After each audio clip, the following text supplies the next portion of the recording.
This is Larry Connors USA. Larry Connors USA.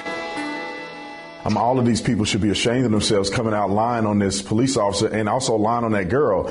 That girl had a knife in her hand and she was getting ready to stab another young black girl in the face. She wasn't just swinging a knife. She was going to stab the girl in the face, and she was fatally shot. Officers have every right to use deadly force against another person to protect the life of another individual. These people want there to be hatred and evilness in our country. They want police officers to be demonized. They want police officers in the public to have conflict so they can continue to get better ratings. They can continue to get reelected, to keep promising the public something they can never deliver on. I really am sick and tired of listening to these people get on TV with no accountability. They are flat out lying and stoking violence in our communities. This is not hurting white people. This is making other black people become more violent, feel like that their lives are in danger by police, which is a myth. And they're going to end up getting hurt and ended up dying and not having patrols in their communities, which makes their communities more violent. This is not hurting white people. This is hurting black people, and it's perpetuated by a lot of black leaders.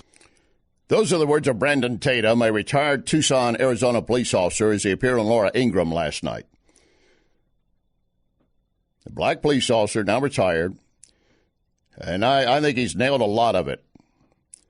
He said, if you're just trying to perpetuate hate and cause this division, you're doing a great job. And, of course, he also pointed out how the mainstream state-controlled media, as I call it, is actually peddling information, all this stuff, so they can get ratings in many cases. If you can get more people incited and you're going to have great stories. And as you heard him say, the officer saved the life of another young black girl. LeBron James, as I'd mentioned earlier, took to Twitter to explain what he had put up the other day. He put up a tweet with a picture of one of the officers at that scene of the shooting of Ma'Khia Bryant. The caption read, "You're next." Well, then he got so much flashback, he decided he would try to take it down. He's having trouble taking it down. He didn't get flashback or pushback from the NBA or his Lakers team or any of his corporate sponsors. They keep their mouths shut. They don't want to take a chance to go wrong on that one. But then he finally got up another tweet under his Twitter handle, King James, said, "I'm so damn tired of seeing black people killed by police." I understand that. He said, "I took the tweet down because it's being used to create more hate." Yeah, you did do that. And he said, "But this isn't about one officer. It's about the entire system. They always use our words to create more racism. I am so desperate for more accountability. And yet you put up a tweet showing a picture of an officer and saying, 'You're next.' What did you do to help? What if it had been a black officer? Because a black officer was at the scene. He took a picture of the white officer." Now, Brandon Tatum, the retired Tucson, Arizona police officer, said, "That doesn't help us. And you're making it harder in our community." And here comes, you want to see something that really should raise, whoa, a complaint coming in about LeBron James and his tweet. This guy, you will know the name as soon as I say it. He posted nearly a 2-minute-long video talking about how he's such a fan of the L.A. star, LeBron James, and admires the work he's done to advocate against social injustice. But he said, you can't fight every battle. You got to pick your battles. And he said, this one, LeBron should have waited. And he went on to say, he's saying, "I'm upset with the media because they showed us edited versions of what took place with the girl with the knife." He said they made it sound as an officer was overreacting, killing a young black American. You want to know who this is, don't you? Hang on a second. He's saying they want us to overreact, and again, as an officer, we want to believe he overreacted. He killed a young black American. He said, when I saw the whole thing, and that video is now posted at Larry Connors USA Facebook, I took it right from the police department news conference. I didn't do anything to filter it or change it. This writer says, when I saw the full thing, the police had no choice. He responded, in that instant, as if he hadn't done what he did, it appeared to me another young American would have had her life taken. Signed, O.J. Simpson. O.J. Simpson. Calling out LeBron James for, you're targeting an Ohio police officer, and he was doing what he had to do under that situation. I've shared with you before on my belief on O.J. on the trial, and he got off, but it's justice in the sense of the way he handled it, and he's not guilty. And he's certainly entitled, even if he were guilty, to make any comments he wanted. But I think a lot of people say, whoa, O.J. Simpson's calling out LeBron on that, and he praises him. But on this case, he said he's wrong. He's just jumping ahead, and LeBron probably was operating on the same kind of clips video, edited video, that gave the false story. He got sucked into that spin that the state-controlled media puts on. He wouldn't be the first. The National Fraternal Order of Police organization has sworn law officers slamming LeBron James as well for that remark, saying you need to educate yourself. You have a responsibility to do so before you speak. And they're right. He's got a massive platform, 1 million plus on this Twitter account, probably more than that. Students at the Ohio State University, they're not waiting for any real investigation. They gathered today, and they want to demand their school cut ties with the Columbus Division of Police because of what happened yesterday. Because the officer shot and killed 16-year-old Ma'Khia Bryant. I wonder if the girl he saved has plans to go to Ohio State University. What about her? You think she's thankful the officer showed up? Oh, hell yes, she is. I mentioned to you earlier, we have the Derek Chauvin trial. It's over. There will be appeals. We'll see where it goes. Same thing as it was with O.J. Simpson. But that's our system. You don't like all the verdicts? But I didn't sit through all the trial of O.J., neither did I do with Derek Chauvin. So I'm not as informed as a person that's making the decision as a jury. But in this case, both on O.J., all the pretrial publicity that was going on before that, and being a high-profile person, trying to get a jury that would be impartial and not prejudge. And then you have the Derek Chauvin case. I'm looking at a piece written by Joy Pullman, a contributor to The Federalist, executive editor, I should point out, The Federalist. And she said, there's no way in the title Americans can trust the jury's Chauvin verdict. She said, yeah, they found him guilty. She said, but given the circumstances of the trial, it's hard to believe the jury was solely concerned with either truth or justice. It's extremely hard, if not impossible, for any thinking person not to have a reasonable doubt on the outcome. Talking about the judge in the case, they had to sequester the jurors. They had chances to hear media coverage. We had a bloody year 2020 before we ever got to the trial. That's her point. But the bottom line is we have a verdict. You know, of course, former sheriff of Wisconsin County, a Wisconsin sheriff, David Clarke. He's a strong conservative. He's always spoken for truth and justice. And, of course, yes, he was a Trump supporter. Former sheriff of Milwaukee County, Wisconsin. He said, you know what? Cops aren't perfect. For over 39 years, I was a police officer in Milwaukee, Wisconsin. For 15 of those years, I was the sheriff of Milwaukee County. I've done everything you can do as a cop, from walking the beat to investigating murder to running the agency. I've met a lot of cops of every race, ethnicity, and background. Here's what I can tell you. Cops are not perfect. That's not a news flash, but this might be. They don't have to be perfect. They have to be excellent. And most officers reach excellence every single day, and often under very difficult circumstances. Circumstances you can't imagine and wouldn't want to if you could.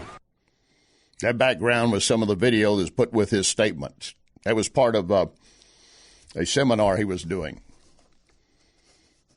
He also said there is police improvement going on. Just listen. You can mark social progress by the improvements made by police departments over the last 50 years. Today, police are more professional, better educated, and better trained than at any time in their history. You wouldn't know it, though, if you listened to self-serving, self-righteous politicians and activists. In their version of history, the police are the villains of the story, not its heroes.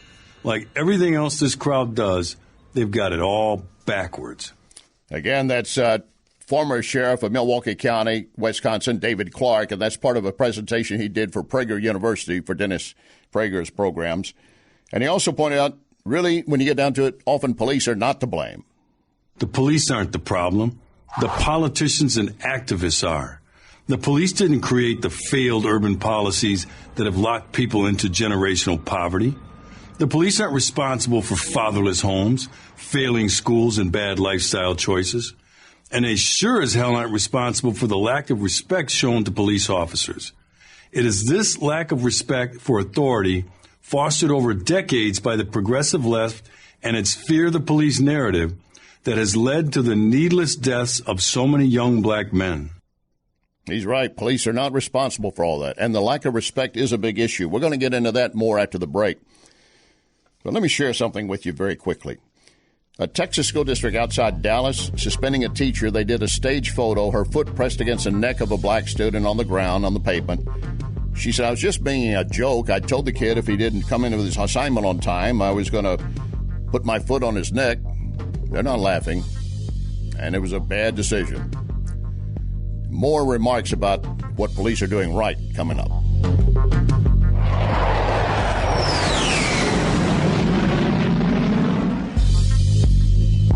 You can hear podcast of this program at Larry Connors USA Facebook.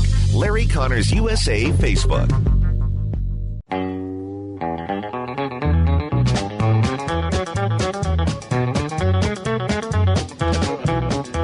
Have you heard the story of the hot rod race with the Fords and Lincolns was setting the pace? That story is true, I'm here to say. I was driving that Model A.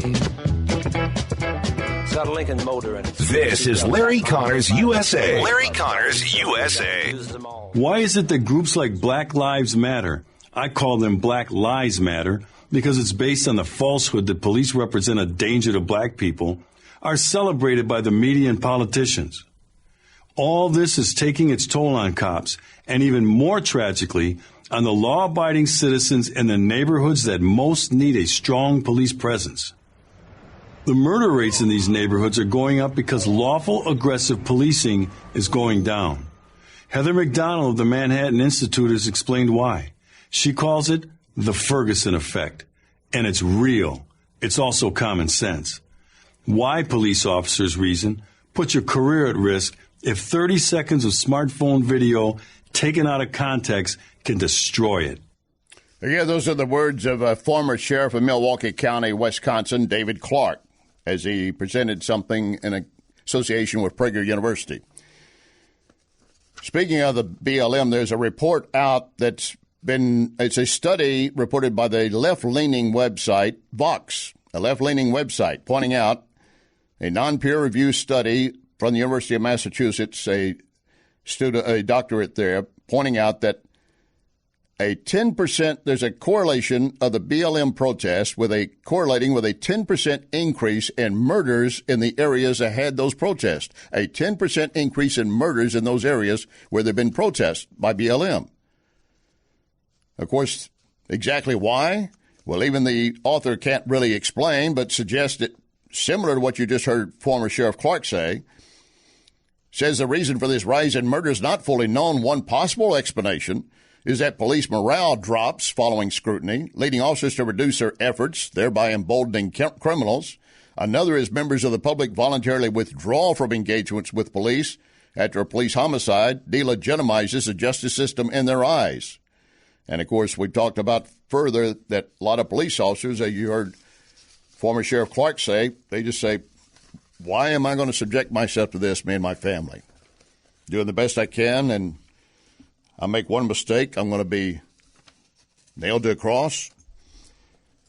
The other thing the former sheriff of Milwaukee County, Wisconsin, David Clarke, had to say is that what is missing so much is respect.